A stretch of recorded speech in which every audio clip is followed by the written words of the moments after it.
ప్రపంచ బ్యాంకు అప్పు ఇవ్వనందట. తెలుసా మీకు? ప్రపంచ బ్యాంకు అప్పు ఇవ్వనందట. చేసిన అప్పులు చాలు. జగన్ గారు లెటర్ రాసినారు ఇక అని లోన్ రిజెక్ట్ చేసి వెనక్కి పంపించిందంట. మొహాన్ని కొట్టిందంట. మొన్న మంత్రి నారాయణ గారు ఈ పదాన్ని ఆయనే సుస్పష్టంగా చక్కగా చెప్పినారండి. అదే మాదిరిగా అదేంటది ఆరోగ్యశ్రీ పేరుతో ఎన్టీఆర్ ఆరోగ్యశ్రీ ఏమంటూ ఎన్టీఆర్ ఆరోగ్యశ్రీ అని పెట్టారు. ఆరోగ్యశ్రీనే ఆగిపోయింది సార్. పాపం ఎన్టీఆర్ గారి ఆరోగ్యాన్నే పట్టించుకొని వీళ్ళు చనిపోయిన ఎన్టీఆర్ గారి మీద అభిమానంతో ఎన్టీఆర్ గారి ఆరోగ్యశ్రీ అంటే ఇక డబ్బులు ఇవ్వక హాస్పిటల్స్ అందరూ ఆరోగ్యశ్రీని బ్యాన్ చేసేసినారండి సార్. అది తెలుసా సార్? మీ దృష్టికి వచ్చిందా? జీతాలు కాదు ముందు పెన్షన్లు ఇవ్వాలి అంటే ఓటింగ్ ని సంతృప్తి చేయాలంటూ జీతాలు కూడా ఆపేస్తున్నారట సార్. ఇది తెలుసా మీకు? ప్రపంచ బ్యాంక్ రిజెక్ట్ చేసిందనే విషయాన్ని హైలైట్ ఎక్కడ చేయడానికి వైసీపీ వాళ్ళు ముందుకు వస్తారా అని అది పక్కన పెట్టడానికి చిలక పలుకులు, తొలి పలుకులు, రాధాకృష్ణ గారి పలుకులతో ఆయనే చూడండి. ఇది డైవర్షన్ పాలిటిక్స్ లో వైసీపీ వాళ్ళు వీళ్ళు మాట్లాడుకుంటే మీడియా మొత్తం దాని గురించే డిస్కస్ చేసుకోవాలి. నాకు ఇవన్నీ కాదండి. జగన్ గారు లెటర్ ఏం రాసినారు, లెటర్ లో ఏం రాసినారు, లెటర్ ఎవరెవరికి పంపించినారు, ప్రపంచ బ్యాంకు ఏ గ్రౌండ్స్ తో రిజెక్ట్ చేసింది, అమరావతి కోసం పొంగళ్ళు పెట్టడానికి కనకదుర్గమ్మ గుడి వరకు వెళ్ళినారే, అమరావతితో పాటు వైజాగ్ నుంచి విజయనగరం దాకా, గుంటూరు నుంచి పల్నాడు దాకా, కర్నూలు నుంచి ఇంకేదో ఊరు దాకా ఇవన్నీ డెవలప్ చేసేస్తానన్నాడు. ముందు ఇది చేస్తారా, అవి డెవలప్ చేస్తారా? ఒకవేళ ఆ ప్రాంతాలు కూడా మీరు బాగా డెవలప్ చేసేస్తే ఇక అమరావతికి ఎవరు వచ్చి నివాసం ఉంటారు? అవేవి డెవలప్ కాకపోతే అందరూ వచ్చి ఇక్కడ ఉంటారు కదా. అవన్నీ కూడా డెవలప్ చేసేస్తుంటే మరి ఎవరు వచ్చి అమరావతిలో ఉంటారు? ఎవరు ఉంటారేమో తెలియదు. మరి అమరావతి పాపులేషన్ ఎలా పెరుగుతుంది, ఎలా పెంచుతారు? కంపెనీలు కదా తీసుకురావాలా. అప్పుడు మీరు వచ్చినప్పుడు 14-19లో హైకోర్టు, సెక్రటేరియట్, మళ్ళీ అసెంబ్లీ, ఈ మూడు. మళ్ళీ ఇప్పుడు కూడా మళ్ళీ మీరు వచ్చారు తారుమారు తక్కరమారు. మళ్ళీ ఇదే ఆట. హైకోర్టు, సచివాలయము, అసెంబ్లీ, మళ్ళీ మూడే. ఈ మూడుతో పాటు ఐపీఎస్, ఐఏఎస్ బిల్డింగ్లు, ఎమ్మెల్యేల క్వార్టర్స్లు, మళ్ళీ జడ్జి గారి భవనాలు. ఇవి తప్ప 14-19 కాక, ఇవి తప్ప 24-29 కాక ఇంకేం కడతారు? కట్టారు సార్ పొట్టి శ్రీరాములు గారి విగ్రహం. ఎలా కట్టారో తెలుసా సార్? జై వాసవి అనుకుంటూ పాపం వైశ్యాస్ అందరూ తలా కొంత చందాలేస్తే ఆ చందా డబ్బులతో కట్టారు సార్. అంటే ఎన్టీ రామారావు గారి విగ్రహానికి మాత్రం 1730 కోట్లు ఖర్చు అవుతుంది అంటూ నారాయణ గారు స్టేట్మెంట్ ఇచ్చారు.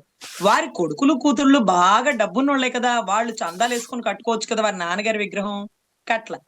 కానీ పొట్టి శ్రీరాములు గారి విగ్రహానికి మాత్రం వారి సామాజిక వర్గం మొత్తం చందాలు వేసుకోవాలి.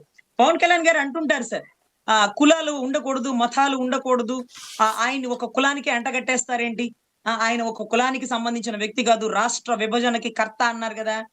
మరి రాష్ట్ర విభజనకి కర్త అయినటువంటి ఆ వ్యక్తికి చందాలు ఎవరు ఇవ్వాలి? కాపులు ఇవ్వాలి, కమ్మలు ఇవ్వాలి, రెడ్లు ఇవ్వాలి, అన్ని కులాలు ఇవ్వాలి కదా. మరి వైశ్యాస్ వాళ్ళే ఎందుకు చందాలు వేసుకున్నారు? వాళ్ళ చందాలు కూడా తీసుకోకుండా ప్రభుత్వం తన డబ్బుతో కట్టాలి కదా. ప్రభుత్వం ఎందుకు తన డబ్బుతో కట్టలేదు? ఎందుకు ఖజానా నుంచి డబ్బు తీయించలేదు? మనకెందుకు ఆ విగ్రహాలు? వాళ్ళ డబ్బులతో వాళ్ళు కట్టుకుంటే మనం రిబ్బన్ కట్ చేయడానికి వస్తాం, అంతేనా? సో 14కి, 19కి, 24-29కి ఎక్స్ట్రాగా వచ్చింది ఏంటంటే ఒక్క పొట్టి శ్రీరాములు గారి విగ్రహం సార్. ఇవి తప్ప ఏమీ రాలేదు సార్. మళ్ళీ 24-29 కూడా ఈ 3 భవనాలు కట్టే బదులు టీసీఎస్, సత్యము, ఇంకా ఇన్ఫోసిస్ ఇలాంటి కంపెనీలు అన్ని వచ్చేస్తే బాగుంటది. పాప ఫ్లాట్లు డెవలప్ ఎలా అవుతాయి? అప్పుడు టెంపరీ బిల్డింగ్, ఇప్పుడు పర్మనెంట్ బిల్డింగ్. మరి ఎప్పుడు డెవలప్ అవుతాయి? ఆ బిల్డింగ్ల కోసం వచ్చేవాళ్ళు, ఆ బిల్డింగుల్లో పనిచేసేవాళ్ళు, ఫర్ సపోజ్ సచివాలయంలో పనిచేసే స్టాఫ్ అండి, హైకోర్టులో పనిచేసే స్టాఫ్ అండి, ఎంత మంది ఉన్నారండి? తాడేపల్లి, ఉండవల్లిలో అందరూ విజయవాడ, గుంటూరే. తాడేపల్లిలో ఉండవల్లో ఏం పెడతారో తెలుసా సార్? ఆఫీసులు పెడతారు. 1 గంట 2 గంటలు. హైకోర్టు వచ్చిన వారు మళ్ళీ అక్కడ దాకా వెళ్ళడం ఎందుకులే, ఇక్కడికి వచ్చి కూర్చొని మాట్లాడుకుంటారు. వాళ్ళు ఇల్లు కట్టుకోరండి. ఇల్లు పిల్లలకి సంబంధించి అన్ని ఫెసిలిటీస్ ఉండే దగ్గర కట్టుకుంటారండి.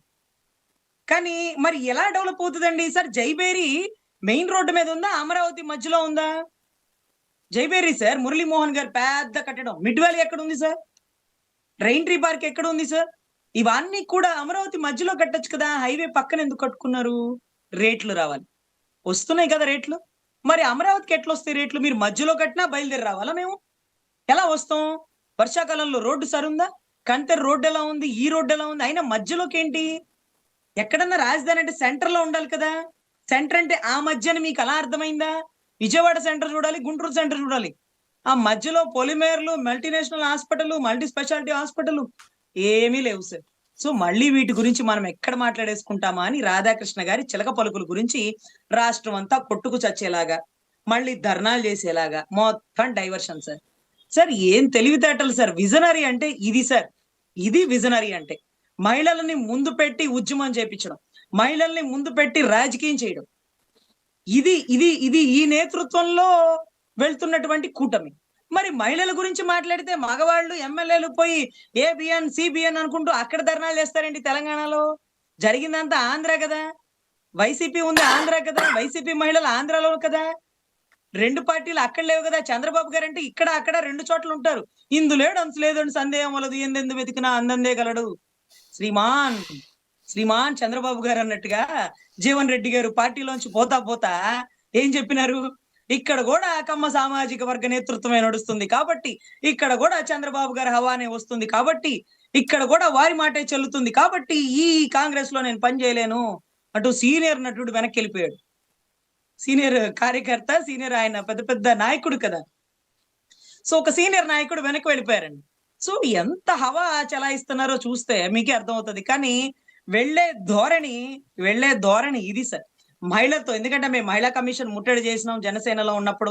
అమరావతి ఉద్యమాలకు సంబంధించి ఏదైతే కేఎస్ఆర్ గారిని అరెస్ట్ చేసినప్పుడు అమరావతి రైతులు వచ్చినారు మహిళలు, కానీ మీరు మాత్రం మగవాళ్ళు వెళ్తున్నారు, వాళ్ళు కించపరిచిన ఆడవాళ్ళని. కాబట్టి దయచేసి ఉద్యమ స్ఫూర్తి ఇలా మారిస్తే ఇంకేమన్నా రిజల్ట్ వస్తుందేమో, లేకపోతే రాధాకృష్ణ గారిని అరెస్ట్ చేయడమా, లేకపోతే అరెస్టులు T5 నాయుడు గారిని సస్పెండ్ చేసినారా, రాధాకృష్ణ గారిని అరెస్ట్ చేస్తారా? వీళ్ళిద్దరే కదా కూటమిని గెలిపించింది. వీళ్ళు లేకపోతే చంద్రబాబు గారు ఎక్కడి వారు? వీళ్ళిద్దరికి చంద్రబాబు గారికి సంబంధించిన మంచి తెలుసు, చెడు తెలుసు. మంచి తెలుసు, చెడు తెలుసు, ప్లస్ తెలుసు, మైనస్ తెలుసు. సో వాళ్ళ జోలికి నాకు తెలిసి పోరేమో, అది పోకూడదనేమన్నా రూల్ పెట్టారేమో, సీనియర్ జర్నలిస్ట్ ఏమైనా మాట్లాడచ్చేమో. సో ఇవి కూడా చూడాలండి. పోను అయితే ఉద్యమం అయితే ఇటువైపు నుంచి ఈ దూరంలో చేస్తే బాగుంటుందని నా ఉద్దేశం sir. Okay okay madam, thank you. ఈ అంశాల మీద మీ విశ్లేషణ అందించినందుకు ధన్యవాదాలు.